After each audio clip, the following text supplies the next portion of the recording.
What's going on, everybody? It's been a while, but we got a really good video for you guys today. As I mentioned on our last full-on video that we did, I did mention that we are going to be doing something with this, and we finally are. This is some fake leather that I got from Amazon. You get a pretty good amount for about $8, I think it was. Plus, I already used a good little chunk of it, and we're going to be using it again right now. I got a test hat that we did about a week ago, but essentially what we're doing is just applique, using the fake leather in order to create like a patch look, as you can see here. It might be a little lengthy process for today's video, but I'll try to make it as best as possible. We are going to be showing the digitizing, because it is applique, has to be digitized a certain way. Then we'll show, doing the actual applique cutting, running the rest of the design on the machine, and that's about it. And if you like any of this stuff or embroidery in general, we'll appreciate a like or a sub. We just hit over 600 subs today, I think, so awesome. Let's keep it going. Okay, here I have a pretty much what we're gonna end up having, but we'll start something new. I just wanted to make sure that I knew what I was doing without stumbling around too much, making this a little bit easier to understand. I am using Hatch Embroidery Digitizer 2, and yeah, you guys will be able to follow along if you have it. So we'll be using the standard shapes here. This one is one of the most common shapes, I'm pretty sure, for patch designs, or even if it's an actual patch. I always see this type of shape the most. From here, we're not gonna double it yet. I guess we can. We'll probably be moving the objects around, but anyway, so this is going to be the whole applique part of it. We're going to change the first line drawing to a different color, so then we can add a stop, and then continue with the second run, which is going to be the satin, just like that. That looks pretty good in thickness. I might delete this only because I am adding a arc to the text, and if the arc of the text doesn't match this slope, then I'll be moving this up or down to match it best. But we got that there. For now, we'll just keep it. Let's go ahead and get to the lettering. So TK Stitch, because we're TK Stitch here. Appreciate you guys for subbing and liking. You guys are awesome. Let's go ahead. I used Souvenir for this text here. Here we are. And this is the first time that I actually used this little bar here, little section, which is to give it the shape. Check that out. All I gotta do is match it to the shape of this. See, so here it looks pretty good. What I just realized earlier today is that I could actually change the angle of this. Whoa. But what do I want? Do I want to make this higher up? I might just keep it around like this. I don't want to mess with it too much. Let's keep it like that, okay? We got our 2.5, 3.4 inches. I'll go over all of the dimensions in metric after everything is set and done, so I'm not going back and forth too much. Now, what I did for this design here, I found a pattern. This is probably the first time that I ever use auto digitizing, at least for our videos here on our channel, but best believe I did it. For auto digitize, click to turning fill. You'll see why it's not bad at all. Make sure it's only in the 2 colors, and boom, it automatically is gonna turn these into satins. There is some tweaking that needs to be done with them, but we'll get to in a bit. I don't think it does any cuts, so I'm gonna try to keep all the shapes that I'm clicking on close to each other, so there's no crazy lines running across the whole design. And I'm not going to do the whole design either, just a good square, because then I'm just going to lay it over the section that we need. But a good chunk. Let's do this area up here, and that should be good. And then you'll notice some of these shapes have weird stitch angles. It's not that many, like this one here. You could just change them on your own, which I will be doing.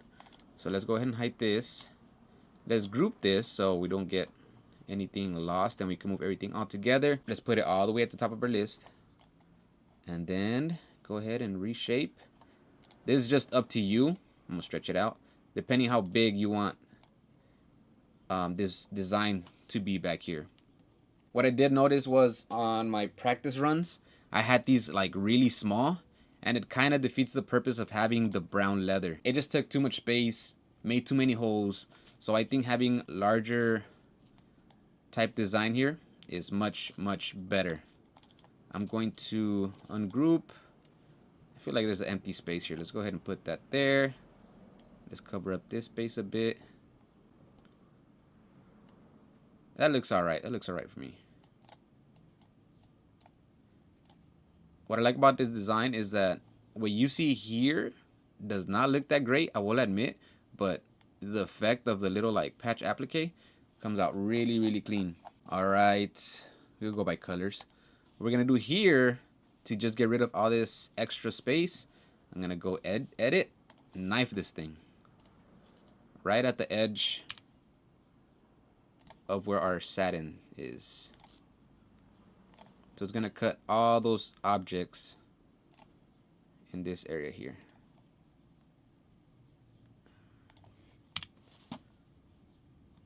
See, so now it only just chopping off here what we don't need.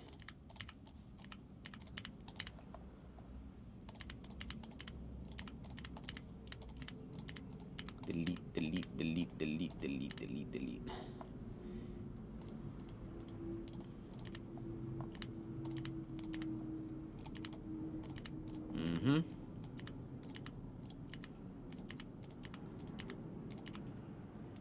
It's a bit tricky because when you knife objects, it leaves like a running stitch in between the two objects that were separated.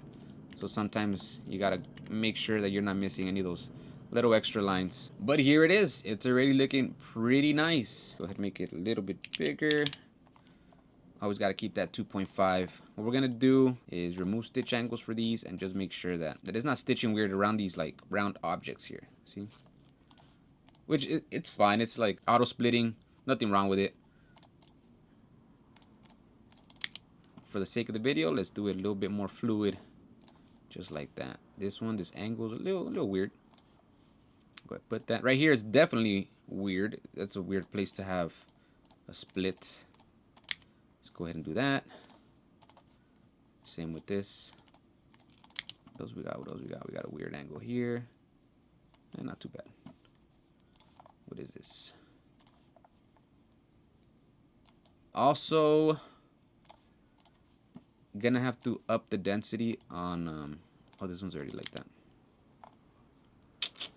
It is what it is, because it's like fake leather, or if all leather behaves like this. But when you have too much clutter, like let's say I have this shape and then I have this thing on top, it is kind of like, how can I explain it? Like it doesn't sit on top of the leather really nicely, you know. It starts to like sink a lot.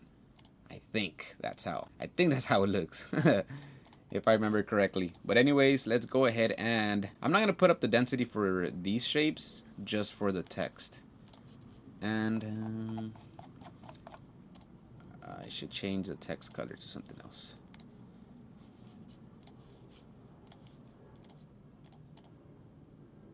Just like that. Maybe even a little pool compensation. Let's see how it's gonna stitch out. I believe it should be like this. No, like that. So we got our first running stitch, the brown. We're gonna add a stop. We're gonna cut it, and it's gonna do these artifacts in here. Bam, bam, bam, bam, bam. Okay, I just need to add one more running stitch at the beginning, and then it's gonna do that. It's gonna do the satin and the letters on top. And that is about it. Not too bad. Before I add the other running stitch that I do need, I am going to pull these closer in so they don't stick out. And when I'm cutting the fabric, I got a little more wiggle room in case there's a little bit of like leather still sticking out. It won't actually stick out of the satin.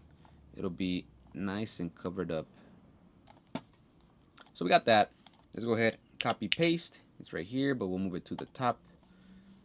And that'll be a different color. Doesn't matter. Just so we know. So we got this one. That one's just so we know where we're gonna put our fabric. This one's when we're gonna cut it out. I was trying to think what kind of hat or color I should do on this, and I think I'm gonna do this one. Picked it up for our baby boy. It's a smaller youth hat. All I'm gonna do though, he's gotta represent. Like if he's part of the team, he's gotta represent. I'm gonna do a 2.3. This thing could probably still handle 2.5 inches, but might look a little funky having a huge design. And then let's go ahead and change our start position to the bottom of the hat. as we always do, down here. And then we also just got to choose what kind of colors we want to go with this. We could go with tan, brown. Well, the thing is brown. Are we trying to be a little loud with it? So we could throw in some red in there. Some red. Let's do this. Check this out. To get a better picture, let's go ahead and do this fill. That's an actual fill. Let's put that brown. That's behind, right? To give us a better image. This is definitely not going to be yellow. What would my baby like? Would he like red and blue? I'm thinking maybe a darker type of blue. Not this dark, like a navy blue. He's into Spider-Man, so maybe he'll see Spider-Man in these colors. Anyways, we'll decide in a little bit. Let's go ahead and hoop this thing up. Sorry, forgot to show all the details in metric, but here it is. Let's see if you could see it. The size is right there. The fills for the objects right there. The fill density for the letters, there it is. And for the satin, the red satin, there it is right there. Let's go ahead and get our hoop there. Let's get our stabilizer. I am using a 2.5 ounce stabilizer for this. We have a little backing here. Let's hoop this thing. This thing is small. I'm gonna have to unflip the back.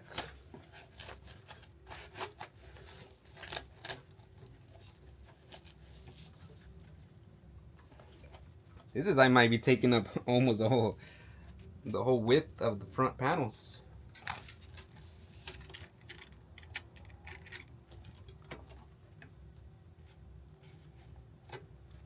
I'm not gonna clip it from the sides. I found on the test runs it kind of gave it a weird shape.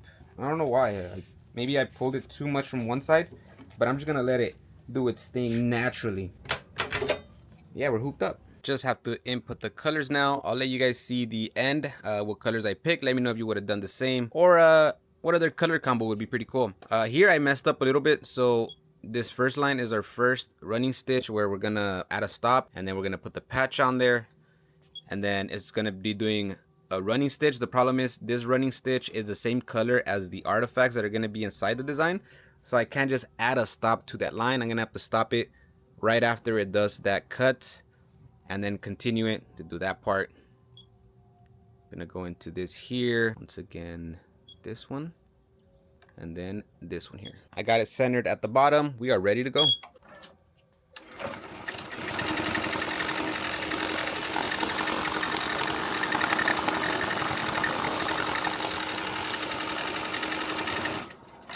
I got my little piece right here. What I am gonna do though, I'm gonna get a little stick and I'm gonna slow the machine down, so when it's doing the stitching on top of it, I'm gonna kind of like be pushing out the leather so it doesn't leave a big bubble in there as it goes. Let me just fast forward to it's actually gonna start right there, and yeah, let's do it.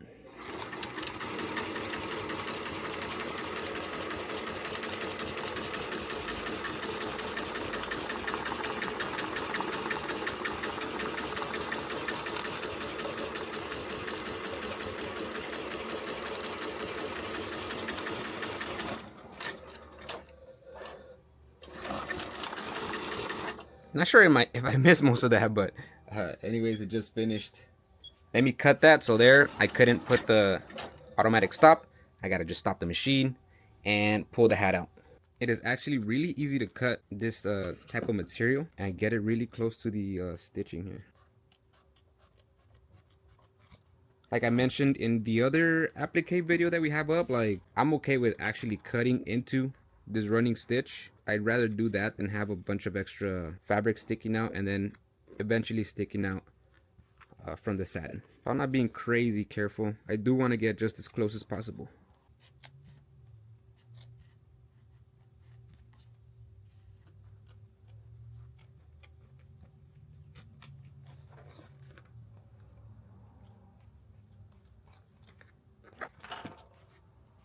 Just like that. The rest of the design doesn't need much attention from me. The rest of it should just run on its own and be done with it.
just about done.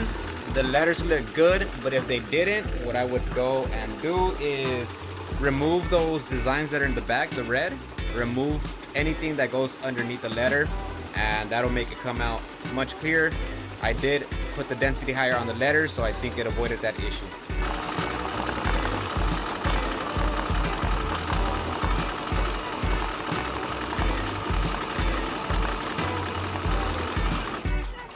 All right. So we went a little Spider-Man with it. Little colors. I think he'll like it. Let's remove the backing. That's about it. It did most of the patterns with cuts, so it's not much for me to snip. I think it's pretty clean already.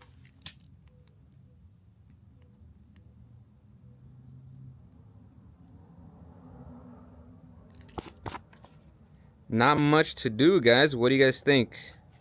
Did we do it? Of course, you got to clean the threads in there, burn them.